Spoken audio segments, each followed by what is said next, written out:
বন্ধুরা, আজকে আলোচনা করব আমরা রবীন্দ্র সাহিত্যের কিছু প্রশ্ন এবং তাদের উত্তর।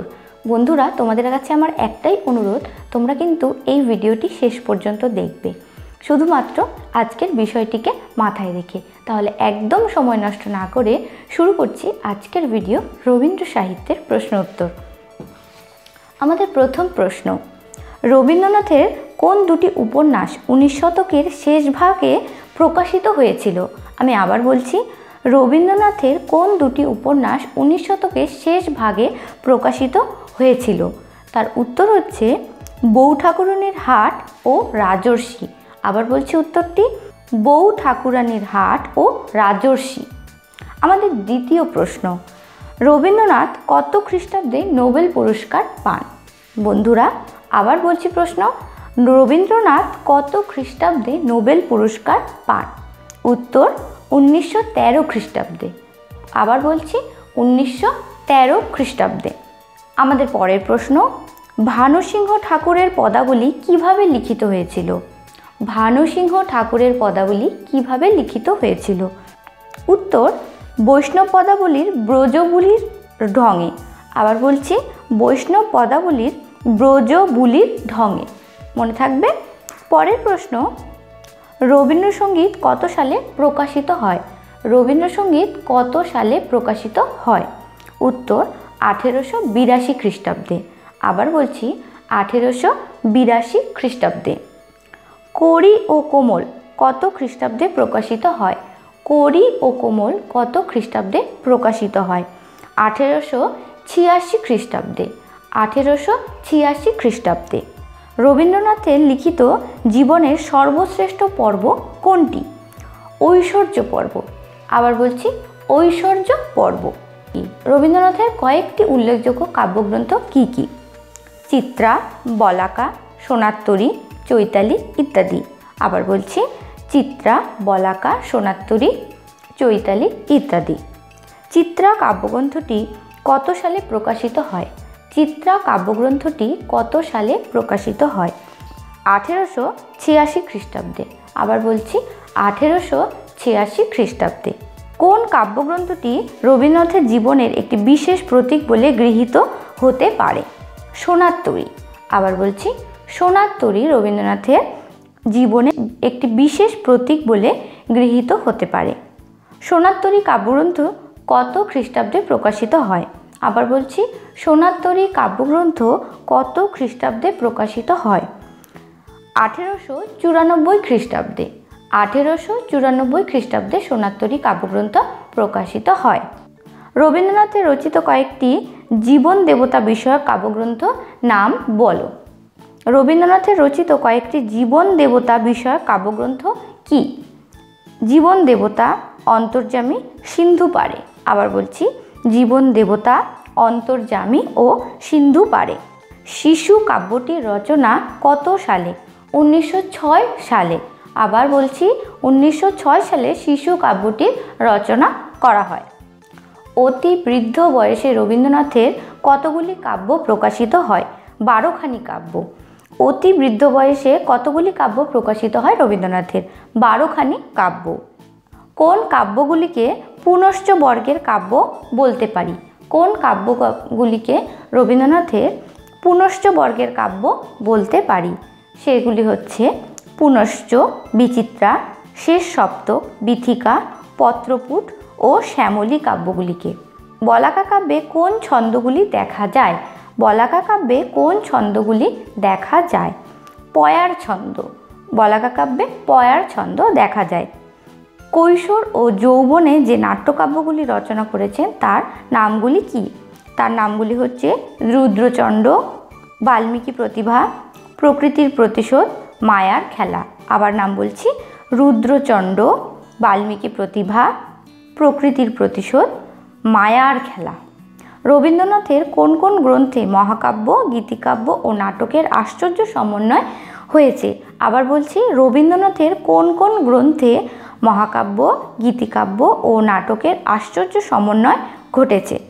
কর্ণকুন্তীর সংবাদ ও গান্ধারীর আবেদন। আবার বলছি, কর্ণকুন্তীর সংবাদ ও গান্ধারীর আবেদন।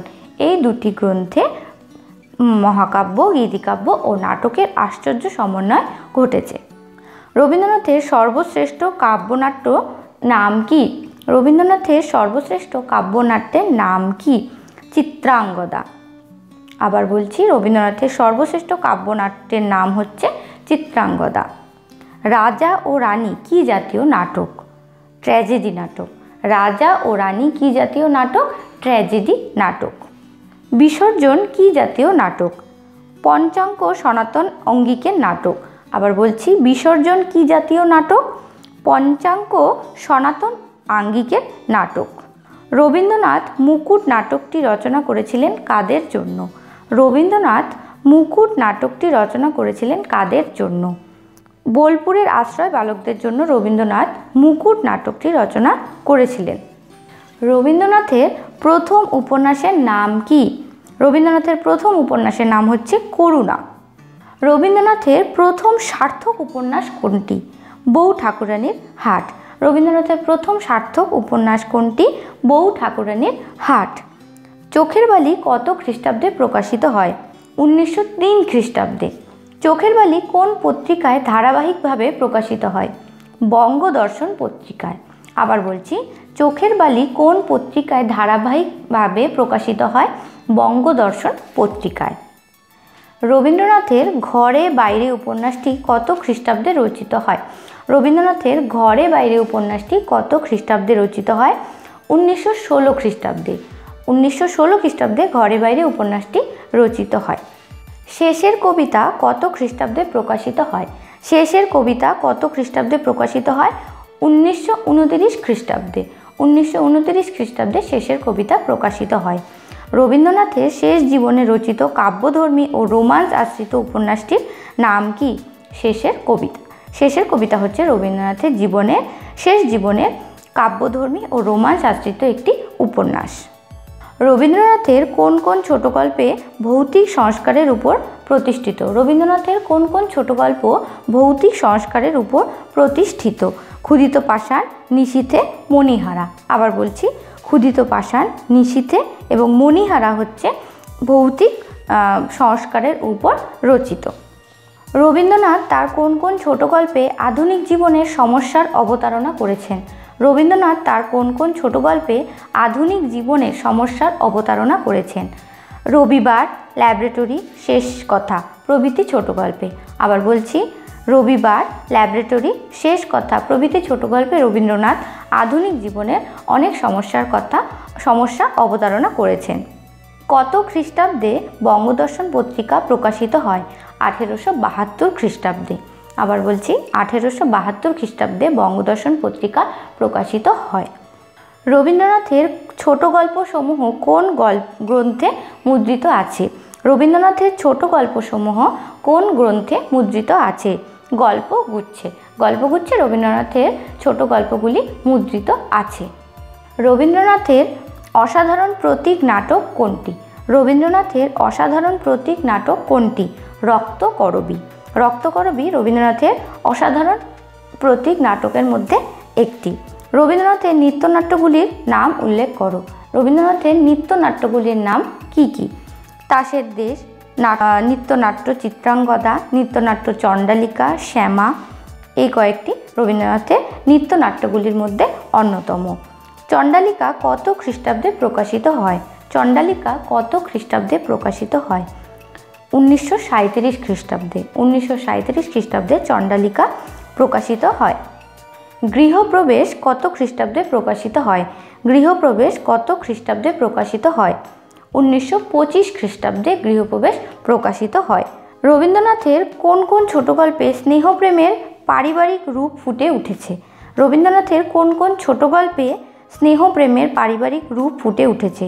পোস্টমাস্টার, কাবুলিওয়ালা, ছুটি, দিদি, ঠাকুরদা প্রভৃতি। আবার বলছি, পোস্টমাস্টার, কাবুলিওয়ালা, ছুটি, দিদি, ঠাকুরদা প্রভৃতি ছোট গল্পে রবীন্দ্রনাথের স্নেহময় পারিবারিক রূপ ফুটে উঠেছে। তাহলে বন্ধুরা, কেমন লাগলো আজকের ভিডিওটি? যদি ভালো লাগে তাহলে অবশ্যই লাইক করতে হবে আর শেয়ার করতে হবে বন্ধুদের সাথে, আর নিজেদের মতামত জানাতে হবে কমেন্টের মাধ্যমে। আর তার সাথে সাথে অবশ্যই সাবস্ক্রাইব করতে হবে আমাদের চ্যানেলটিকে, আর বেল আইকনটি প্রেস করতে হবে নতুন নতুন ভিডিও নোটিফিকেশনের জন্য। পরের ভিডিওতে তোমাদের সাথে আবার দেখা হবে। বন্ধুরা, সবাই খুব ভালো থাকবে। টাটা।